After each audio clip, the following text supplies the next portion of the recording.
उच्च शिक्षा मंत्री सूर्यवंशी सूरज को सरकारी क्वार्टर घेराव करिसेंती आरआई परीक्षा देथिबा परीक्षार्थी।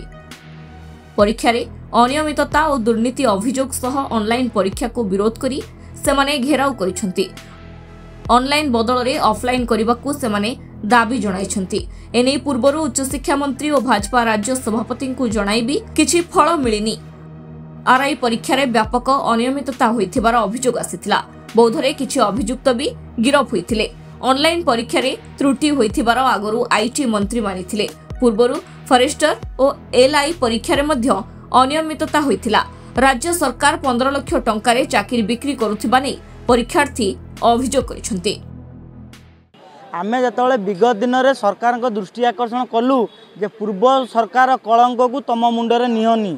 आम एमती कहलु जे पूर्व सरकार जो कलंक करिछि जो करप्शन जो होची जाल बिछाई सेटा आपण मुंडरे नियंतुनी यार तदंत करी एग्जाम को कैंसल करदु। आम रिक्वेस्ट करछु जे जो एलआई फॉरेस्ट गार्ड एग्जाम तदंत करी सेप्टेम्बर 20 जो अच्छी आमर आरआई एआरआई आईसीडीएस जो एग्जाम आपण कैंसल करी तदंत करूँ आ समय नहीं कि केमी ऑफलाइन एग्जाम तार व्यवस्था करूँ।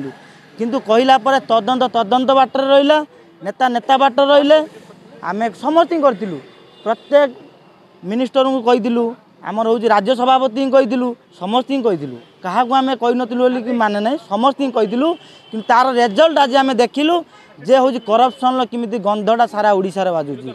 ए सारा ओडिशार मु छुआ को आज रिक्वेस्ट करुच्ची घरे बसनी तुम जीवन बर्बाद हो सारी से बर्बाद जीवन में घर बसिया अपेक्षा राजरास्ता को उल्ले आस सरकार को आम कैफत मागिबा। आज सूरज सार को आम रिक्वेस्ट करने आसीलु आम ये प्रोटेस्ट करने आसी नथिलु जे आपण को नाराबाजी दबु कि हाय हाय कहबू किछि कहू आम आसी नथिलु आम जस्ट दाबी आनिलु सार आम तो आपको जनईलु आपड़ से तदंत कले देख आज परिस्थिति या कि से कौन कले ना पछुआटे पलैले।